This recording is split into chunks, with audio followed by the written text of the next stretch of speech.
Hello everyone. Today we're going to be changing the transfer case lifetime fluid, and in my opinion lifetime equals 100,000 miles. We're also going to be tackling the rear differential fluid as well. The transfer case and the differential oils are very hazardous, so we're definitely going to need gloves and glasses for this job. I highly recommend a set of these hex wrench connections. We're going to be using the 14 and the 15. So here I've already removed the underbody protection plate that's forward of the transfer case. It protects the transmission filter, and it just gives you a little bit more access around this support that's in the way. The filler plug is on the front side of the transfer case, and that's where I'm inserting the 14 hex. You can see it going in here. And what we're going to do, insert that and then get a wrench, the 15 millimeter wrench on the other side of it to crack it open.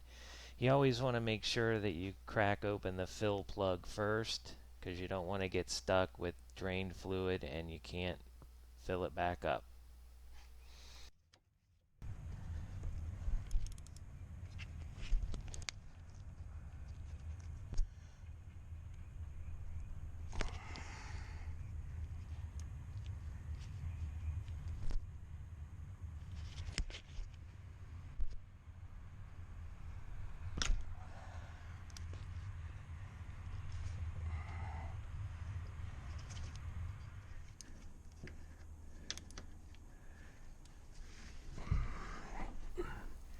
And now for the drain plug, it's on the rear side of the transfer case. Hopefully you do a better job than I did at catching the fluid. There's really only about a liter of fluid, but again, I probably should have used a bigger pan because, as you'll see, I missed.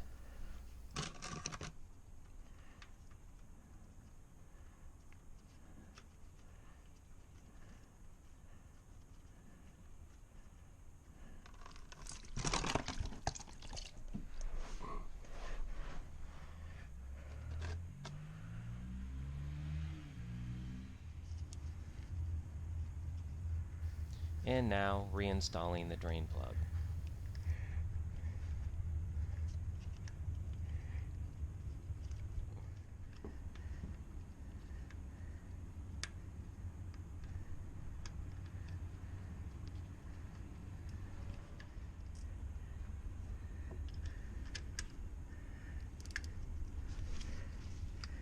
Set your internal torque wrench to 33 Newton meters.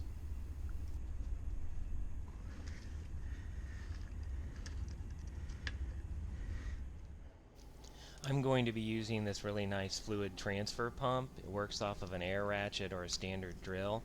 There's no reason you couldn't use a regular hand pump to get the fluid back up in there. Here is the divider fluid that you're going to need to obtain from the local dealer.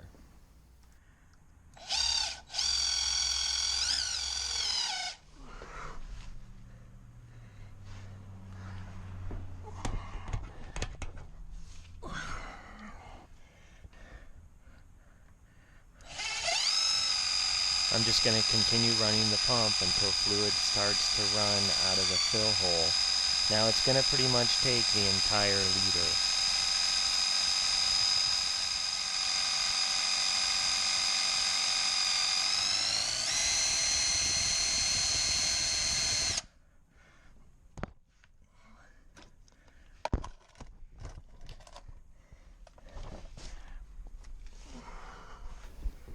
Here you can see it's starting to drip out, so we're done.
Moving on to the rear differential. Here again I'm using the 14 millimeter hex with the 15 millimeter socket, and the difference with the differential is there's no drain plug, so the fill plug is going to have to be used in order to use some type of vacuum to get the fluid out. I'm going to use that ratchet pump that you saw earlier, but any type of vacuum device would work, I'm sure.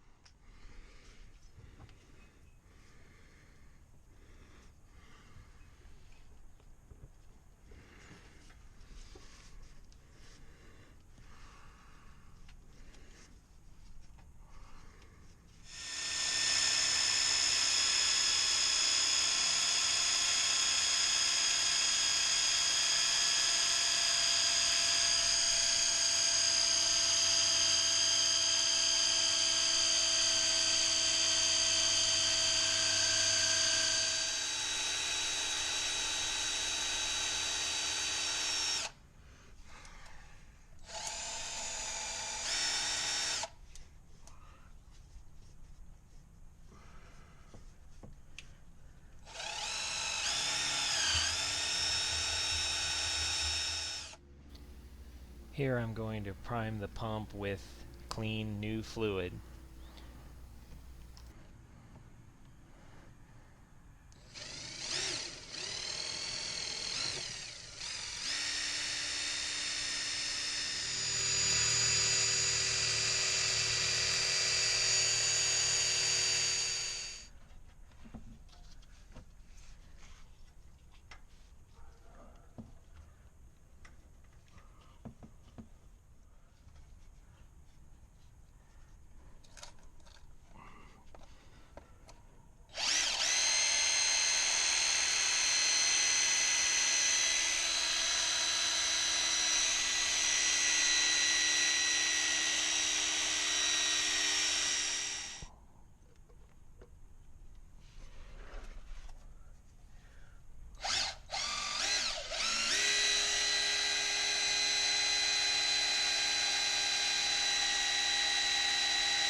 Here I've got the Rheingold software hooked up on the laptop. Supposedly there's a reset procedure or service function when you change out the divider fluid in the transfer case. But I mean, I'm going through here. The only thing I can find under service functions, there is something for changing the transfer case fluid. But when you go through the screens, it does communicate to that module. It doesn't specifically say it does any kind of reset. When I hit next here, it just says procedure complete. So if anybody knows of the correct way to perform the reset, please send me a note. Otherwise, I'm just going to assume that it's not really a necessity to do the reset, or if this function actually does the reset, I'm not sure. It just doesn't indicate that. So anyway, hopefully this video helped you out. We'll be working on the front differential in another video. It seems to be a little bit more involved. I have to do some more research. I think it involves taking the left front wheel well off so that you can find the filler plug for that differential in the front. The other item to note too, at least according to the TIS information, you don't want to fill the front diff all the way up to where fluid is coming out of the filler plug. You're only supposed to put about 1/2 half of a liter into it, 600 milliliters. So that's it. Thanks for watching.